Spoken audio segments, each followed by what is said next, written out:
Dan pemirsa, ajang pertemuan para spesialis komunikasi, pemilik brand, penerbit, serta penggagas tren digital akan hadir kembali, yaitu Asia Pacific Media Forum. Nah, acara yang selalu menghadirkan para praktisi terbaik di bidangnya ini diadakan setiap 2 tahun dan akan berlangsung di Bali pada tanggal 20 hingga 21 Oktober 2022 mendatang. Namun, apa yang berbeda di tahun ini, terlebih setelah kondisi pandemi melanda dunia dan bagaimana industri kreatif bisa bertransformasi menghadapi segala perubahan, telah hadir bersama saya pagi hari ini di studio Andi Sada, Chairman of Asia Pacific Media Forum, dan juga Devi Atamimi, Chairwoman of Asia Pacific Media Forum. Selamat pagi, selamat datang Pak Andi. Ibu Devi, apa kabar? Selamat pagi Mbak Sarah, kabar baik. Dan terima kasih sudah hadir bersama kami di Metro TV pagi hari ini Pak Andi, Bu Devi. Nah, kita ingin bertanya terlebih dahulu Asia Pacific Media Forum kepada Pak Andi. Sebenarnya ini kan sudah diadakan dari tahun 2005. Ide gagasan awal utamanya diadakan ya event ini apa Pak Andi? Makasih Sarah, selamat pagi. Jadi ide awal APMF ini tentunya dilahirkan oleh praktisi-praktisi senior di industri pemasaran, periklanan dan media, di mana kalau kita bisa mention beberapa nama pemimpin tertinggi dari Metro TV, Antv, RCTI, termasuk dari Kompas, Biro Iklan di Indonesia, dan tentunya marketer seperti Unilever dan lain-lain. Kita memiliki beliau ya, teman-teman kita, senior-senior kita memiliki bahwa Indonesia harus menjadi center of excellence komunikasi. Okay. Nah, berdasarkan dari pertemuan tersebut lahirlah APMF, di mana media dan periklanan itu kita memiliki ambisi pusatnya di Indonesia untuk di kawasan Asia Pasifik. Di tahun 2005 para senior-senior ini meneruskan membangun yang namanya Asia Pacific Media Forum. Oke, ini kan diadakan dikatakan 2 tahun sekali Pak Andi. Mengapa 2 tahun sekali? Kenapa nggak annual? Semangatnya. Jadi ada 2, karena ini adalah project labor of love. Jadi semua panitia yang bekerja untuk membangun APMF benar-benar industri practitioner yang masih bekerja di tempat pekerjaan masing-masing. Itu pertama. Dan yang kedua, kita melihat 2 tahun itu adalah waktu yang cukup ideal untuk melihat perubahan yang terjadi dan prediksi akan terjadi 2 tahun ke depan. Okay. Jadi enough for us to have new insight, enough for us to prepare for what's coming next 2 years. Oke, gitu. To prepare and juga melihat yang evaluasi. Nah, Bu Devi, tahun ini judulnya atau tema besarnya adalah metamorfosis. Betul. Bisa dijelaskan nggak, dielaborasi kenapa memilih metamorfosis tahun ini? Oke, jadi kita tahu bahwa 3 tahun. 3 tahun. Belakangan ini ya, tidak terasa. Itu kan semua turbulensi ya. Nah, tapi selalu ada hikmah di balik itu kan. Hikmahnya adalah kita bisa berhenti sejenak.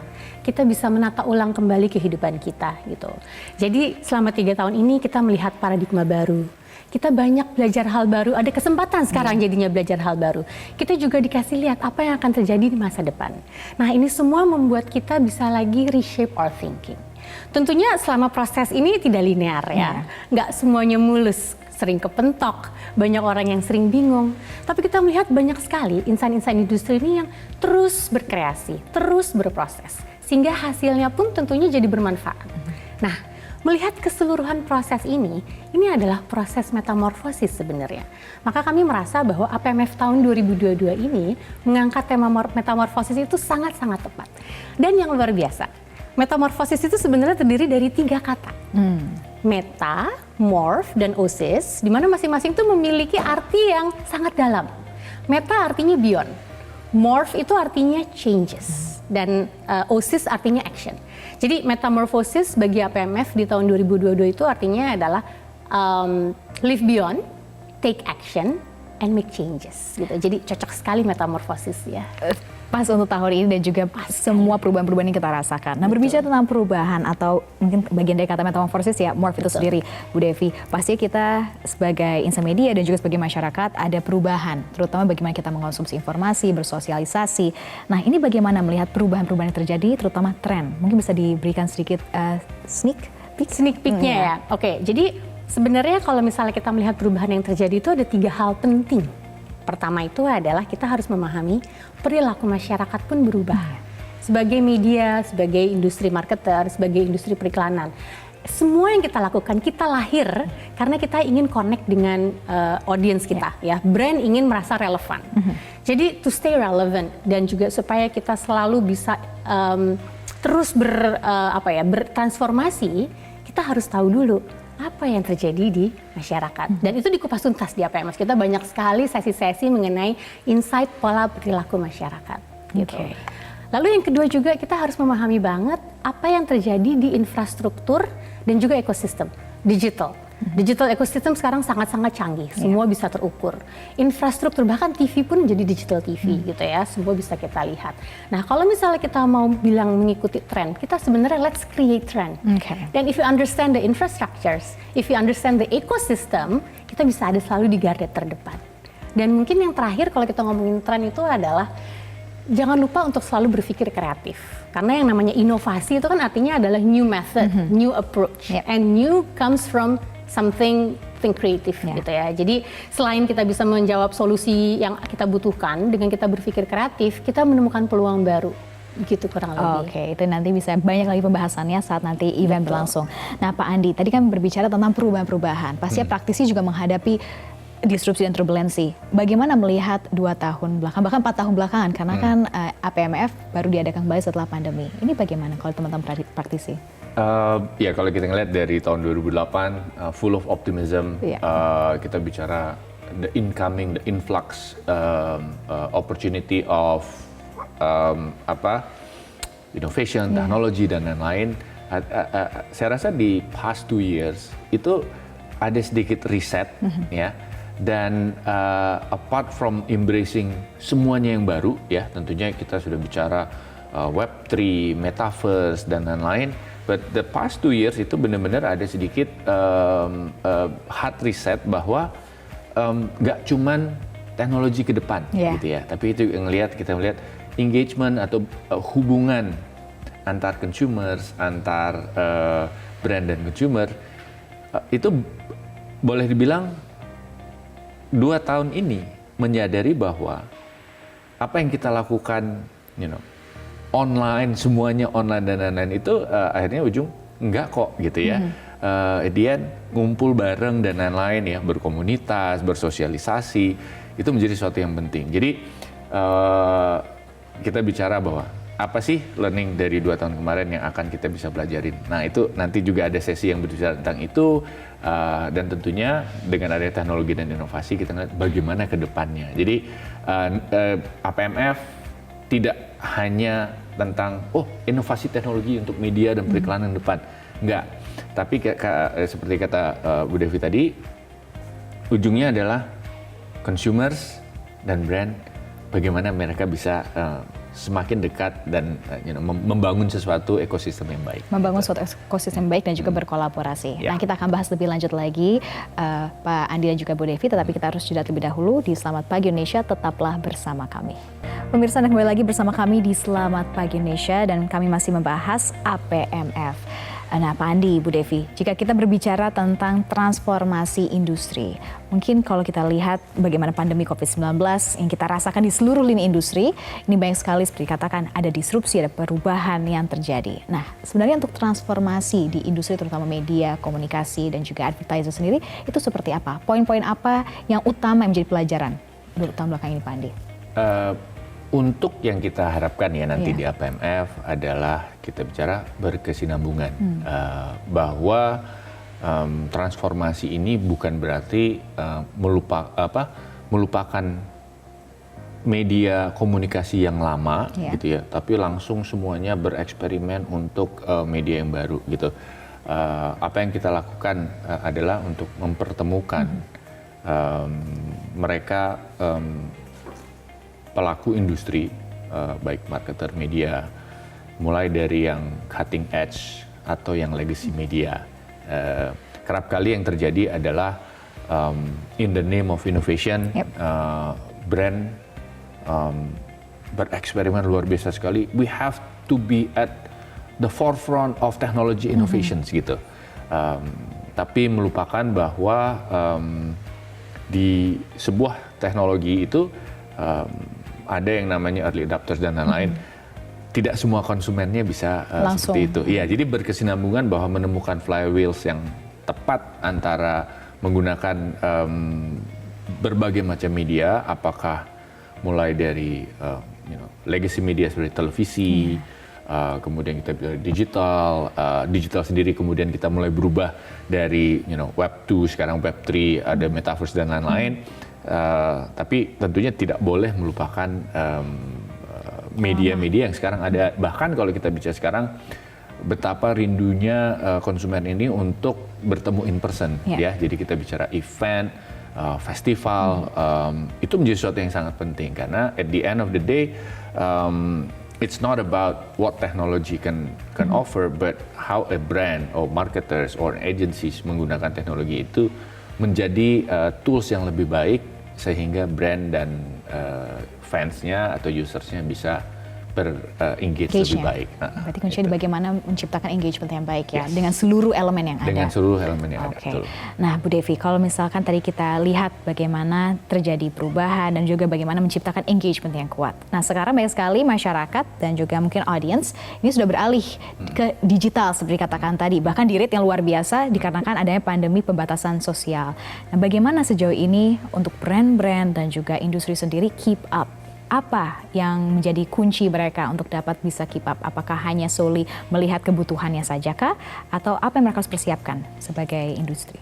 Balik-balik, saya akan selalu membalikannya adalah bagaimana masyarakat menggunakan teknologi.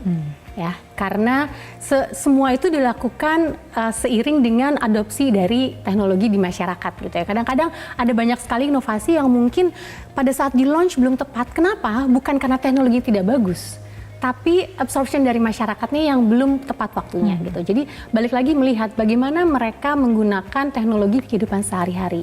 Dan kita bisa menjadi pemberi solusi yang sangat tepat untuk kebutuhan masyarakat.